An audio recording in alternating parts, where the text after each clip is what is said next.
Mekah. Assalamualaikum warahmatullahi wabarakatuh.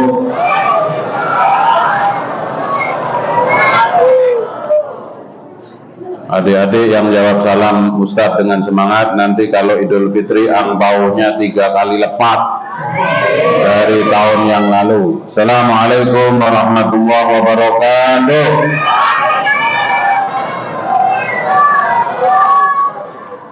Bismillah, alhamdulillah, wassalatu wassalamu ala sayyidina Muhammad Rasulullah wa ala alihi wa sahbihi wa mawalah, la hawla wa la quwata illa billah, amma ba'du. To the point ya, kita sudah pengen witir kemudian istirahat. Mari kita ketemu dalam satu kata.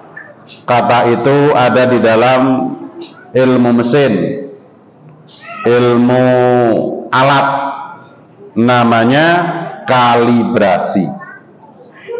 Ramadan ini kalau bisa menjadi waktunya kita kalibrasi. Kalau mobil tune up ya, tune up nah bacanya tune up. Tulisannya kan tune up. Ya. Apa itu? Ya seperti dalil Ramadan. Ramadan itu dalilnya man shoma ramadana imanan wahtisaban. Maka waktunya kita mencun up, mengkalibrasi, 1 iman, 2 ihtisab. Iman itu apa? Berbuat sekarang, mikir balasan akhirat. Itu namanya iman. Sederhana. Kerja karena iman, bukan hanya dapat duit. Orang yang kerja karena iman nanti dapat pahala ngambil di akhirat. Ibu-ibu nyuci kolor suami, esrek.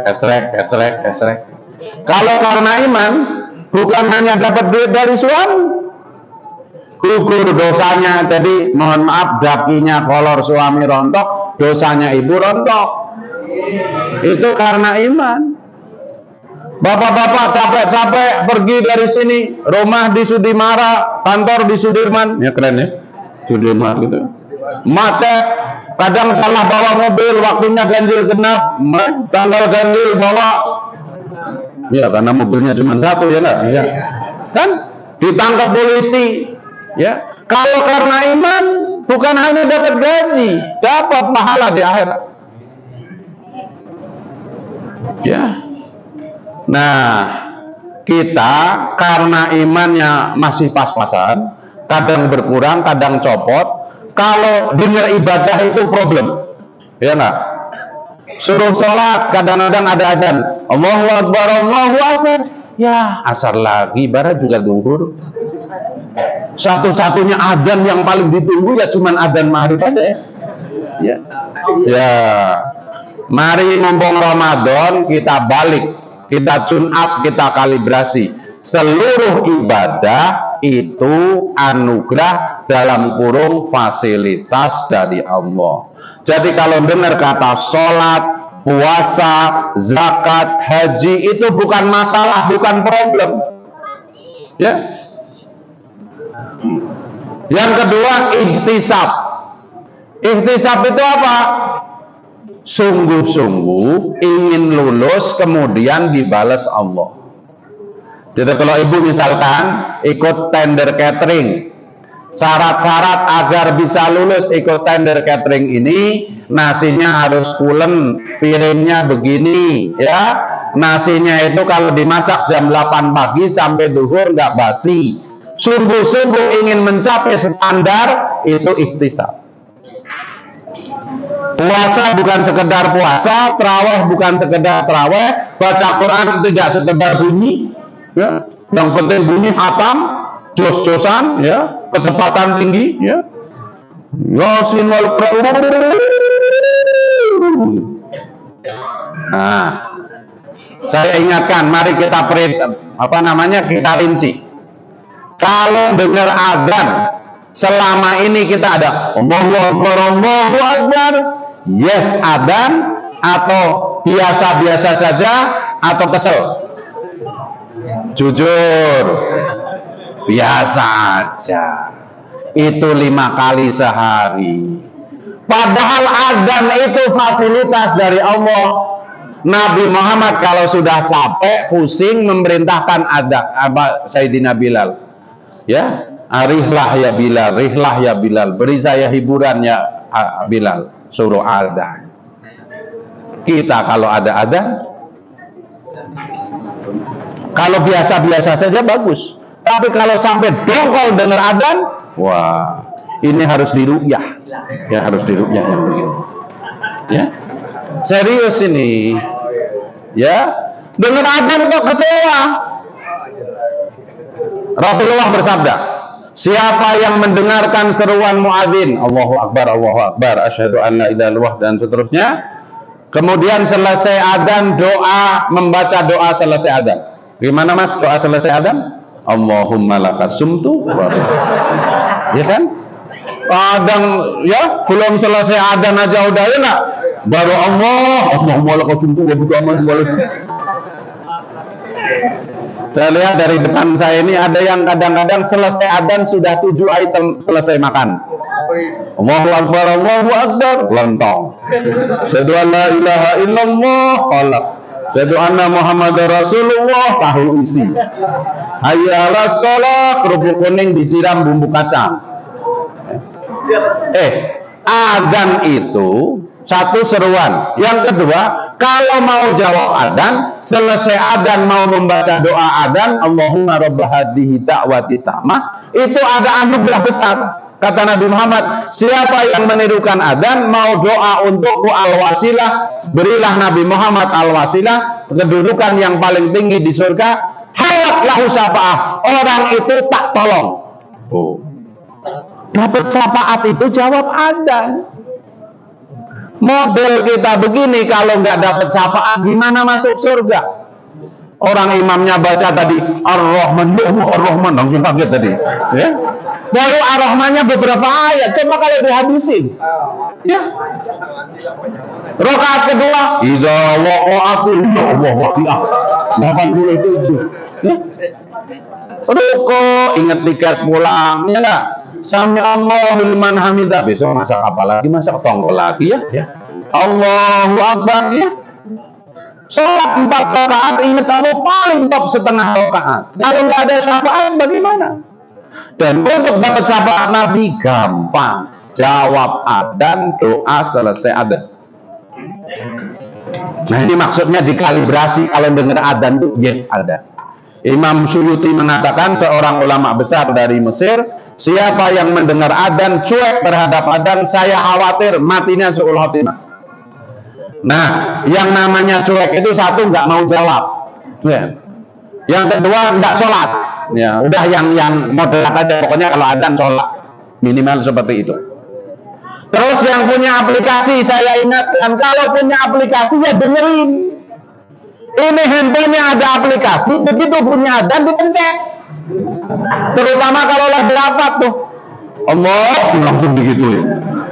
Tunggu dulu sampai takbirnya minimal selesai. Allahu Akbar, matiin. Itu namanya menjaga syiar. Kalau mau nggak usah dipasang dan nggak usah minta maaf. Masa ada adzan minta maaf? Maaf ya Pak, salahnya di mana? Ya. Ini kita harus kalibrasi, masa adzan bunyi dari handphone kita minta maaf. Padahal di situ orang Islam semua, mungkin satu aja yang orang non Muslim, mereka juga paham. Oh waktunya sholat. Kalau nggak berani begitu nggak usah dipasang.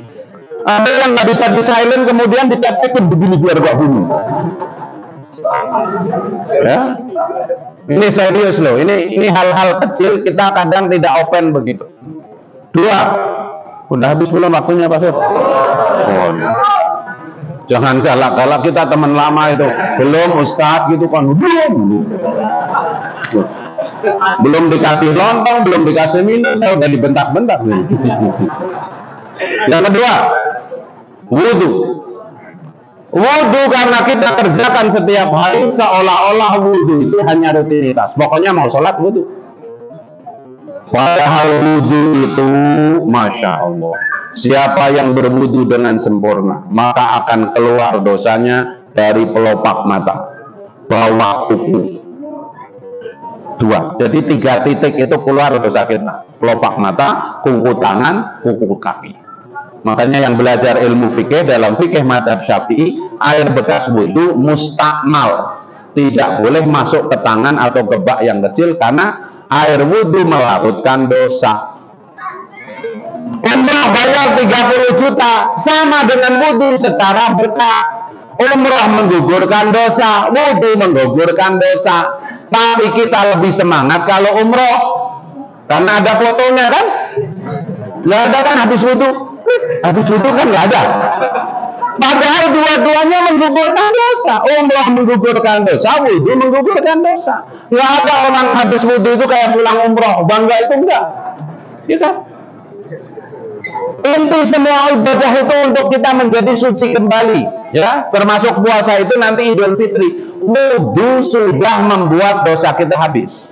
Ada hadis mengatakan orang selesai berwudu dosanya habis. Kalau dia sholat, maka sholat itu pahala sendiri, nggak buat ngugurin dosa. Apalagi mau menghadap kiblat selesai wudu. Kalau dari kamar mandi, keluar kamar mandi dulu menghadap kiblat. Doa selesai wudu. Gimana? Allahumma janibna. Gimana? Yang paham aja yang ketawa. Asyhadu an la ilaha illallah wa asyhadu anna Muhammadan abduhu wa rasuluh. Allahumma ij'alni minat tawabina waj'alni minal mutatahhirin min ibadikas. Saya nggak hafal Ustaz syahadat. Dalam hadis riwayat Muslim cukup asyhadu an la ilaha illallah wa asyhadu anna Muhammadan abduhu wa rasuluh. Sudah cukup. Apa barokahnya, fadilahnya, pahalanya? Dibukakan untuk orang yang wudu ini, yang berdoa itu pintu surga yang 8. Adzan diberi syafaat. Wudu, doa selesai wudu dibukakan pintu surga. Itu nggak dikasihkan ke Pak Ciputra. Tahu tak Pak Ciputra? Pak Ciputra itu tanahnya di mana-mana, asal beli tanah kasih kuda itu punya Pak Ciputra. Sampai meninggal Pak Ciputra belum pernah wudu karena belum masuk Islam. Kita sama Pak Ciputra kayaan mana? Kayaan kita. Kita dijamin masuk surga. Beliau secara zahir nggak dijamin karena udah syahadat. Masa nggak bangga? Tetap aja kalau duduk itu, kayak miskin, nggak punya duit. Kita dijamin masuk surga gara-gara wudu. Tapi jangan wudu doang. Sholat. Kok kamu wudu? Udah dibuka pintu surga, baru dibuka. Ini maksud saya kalibrasi itu begitu. Kita lanjutkan. Sholat menyebabkan kita beda dengan orang kafir. Kata Nabi Muhammad, bedanya orang yang Islam dengan orang yang Islam sholat. Sholat menyebabkan seluruh amal kita nanti dihitung. Kalau ada orang baik nggak sholat dihitung tapi belakangan. Karena sholat itu ibarat angka 1 dalam angka 1000. 1 nolnya 3 baru 1000. Kebaikan-kebaikan yang lain itu penambah 00. Meskipun punya kebaikan 6, kalau nggak sholat, kebaikan ini dihitung tapi belakangan. Dihitung dulu orang yang sholat sudah selesai. Orang Islam yang nggak sholat, kamu udah dihitung belum? Belum. Tapi nunggunya mungkin 500.000 tahun gitu ya. Udah kelelep sama keringatnya sendiri gitu ya. Selesai sholat wiridan. Kita anggap ini rutinitas saja. Sebagian malah nggak gubris itu wiridan. Assalamualaikum, Allahumma lantas jalan, ya. Astagfirullah, la ilaha illallah, Allahumma antas salam, ayat kursi, tasbih, tahlil, tahmid. Yang saya garis bawahi 2, ayat kursi sama tasbih, tahlil, tahmid. Siapa selesai sholat selalu membaca ayat kursi, maka jarak dia dengan surga hanya dibatasi kematian. Ustaz Bilal selalu ya, yang tadi jadi Bilal selalu ya membaca ayat kursi ya. Kenapa belum masuk surga? Ini kan contoh. Selalu membaca ayat kursi, kalau mati langsung ditunggu surga. Ini serius loh. Kita nggak tertarik apa mati langsung ditunggu surga. Saya ingin segera Ustaz, ya udah tinggal pilih. Maksudnya kalau ingin dijamin masuk surga, passwordnya cuma 1. Rajin baca ayat kursi selesai sholat. Kita pendosa, antar sholat dengan sholat yang lain itu pasti banyak dosa. Tapi nggak usah khawatir. Siapa yang baca subhanallah 33 kali, alhamdulillah 33 kali, Allahu akbar 33 kali, 99 ini zikir, Al-Baqiyatus Sholihah 100-nya dengan la ilaha illallah wahdahu la syarikalah lahul mulku wa lahul hamdu yuhyi wa yumiit. Diampuni oleh Allah dosanya orang ini meskipun sepenuh buih di lautan. Pertanyaan saya, ada nggak yang sempat antara subuh sampai dengan duhur bikin dosa sebanyak buih di lautan? Nggak ada, paling banyak juga 10 gram. Artinya apa? Sisanya masih lebih banyak. Coba Allah. Betapa nggak baiknya Allah. Maka Allah itu disebut hakim. Hakim itu bijaksana. Kalau adil, utang satu bayar satu, namanya adil. Tapi kalau Allah, surat Al-An'am ayat 160, siapa yang datang kepada Allah dengan satu kebaikan, Allah memerintahkan malaikat catat 10. Jadi kita sholat tarawih 2 rakaat, pahalanya seperti 20 rakaat. Yang dengar apa dalil ini langsung begitu 2 rakaat pulang, ya lah. Kan udah dapat 20. Ya. Termasuk apalagi bab infak. Bab infak itu bukan 10 kali. Ya, yang masih suka ngantuk-ngantuk kalau ada kotak infak, saya nggak bosen-bosen ngingetin, terutama kalau Jumatan tuh. Kotak infak kadang-kadang cepetnya kayak pesawat jet, tahu-tahu sampai belakang. Karena menghadapi kotak infak itu ada 4 madhab. Madhab pertama, madhab minta maaf. Maaf, ya ada kotak infak, maaf. Kayak lebaran. Yang kedua, madhab pura-pura ngantuk. Madhab ketiga, pura-pura nyari duit padahal dari rumah nggak bawa, sehingga tari saman. Saya kalau pantas di mimbar, kok bawa duit, pencitraan. Yang keempat, rutin ngasihnya uang kecil. Kalau zaman dulu pati murah puluh, bawa pedang terus. Tapi bagus istiqomah begitu. Kita ingat surat Al-Baqarah ayat 261, 2261. Permisalan orang yang infak di jalan Allah, ya, seperti menanam satu benih. Benih tumbuh 7 tangkai, setiap tangkai berbuah 100. Jadi kalau kita infak 100.000 ini biar hitungannya gampang, maka Allah memerintahkan kepada malaikat, kasih catatan dia pahalanya 70 juta. Ayo, bank mana yang nyiapin keuntungan atau bisnis apa yang bisa modal 100.000 untungnya 70 juta? Nggak ada, hanya Allah. Itu kita kurang gubris. Kalau Jumatan ya angger aja, nggak bawa duit. Ibu-ibu kalau jamaah apa, kalau pas majelis taklim ya gitu. Kadang tasnya itu nyari duit lama banget, kubruk. Ya, ketemu ini, listrik. Akhirnya ketemu duit 8.000 sisa belanja. Itu aja bau pindang. Mulai sekarang mau traweh, mau apa, sholat subuh, siapin di sini duit yang siap masuk surga, gambarnya Soekarno Hatta. Jadi malaikat itu nyatetnya mantep, 70 juta gitu. Nah kalau 2000 kali itu 70 berapa? 2000 kali 700. Ya gitu. Terakhir puasa. Puasa itu jangan main-main. Puasa itu menghapus kesalahan selama setahun. Dirinci setiap hari oleh para ulama, setiap selesai puasa maka orang dibebaskan dari api neraka. Meskipun dalilnya begini, setiap berbuka puasa Allah membebaskan 70.000 orang untuk dibebaskan dari neraka. Nah, makanya salah satunya doa, ya Allah bebaskan aku dari api neraka kan? Allahumma innaka afuwun tuhibbul afwa, dan seterusnya. Termasuk sholat tarawih. Baru 2 rakaat pertama aja dosa kita udah habis. Dan dalilnya gimana? Mangqoma ramadhana imanan wahtisaban ghufira lahu ma taqaddama min dzambi. Siapa yang berdiri di bulan Ramadan untuk sholat, tidak ada bilangannya. Ya. 2 rakaat, ya. Jadi kalau ditanya sholat tarawih berapa rakaat? 2 rakaat aja. Habis itu 2 rakaat lagi, habis itu 2 rakaat lagi, gitu. Minimal 2 rakaat. Maksud saya begitu, mari jangan nyepelekan ibadah yang harian. Rasulullah bersabda, amalan yang paling dicintai oleh Allah adalah yang dikerjakan setiap hari atau istiqomah meskipun sedikit. Seandainya tadi ada ba'dal isya nunggu terawih nggak ba'diyah, mulai besok jangan tinggalkan ba'diyah. ba'diyah isya lebih gede pahalanya dari tarawih. Ba'diyah cuma 2 rakaat, tarawih 8 atau 20 atau 20, tetap pahalanya gedean 2 rakaat ba'diyah. Karena 2 rakaat ba'diyah isya pahalanya seperti sholat sunnah setengah malam. Meskipun ada yang kemudian jadi sesat, habis ba'diyah pulang, ngapain lagi tarawih, udah sholat setengah malam. Ini jangan. Mudah-mudahan bermanfaat. Wallahu a'lam bishawab. Assalamualaikum warahmatullahi wabarakatuh.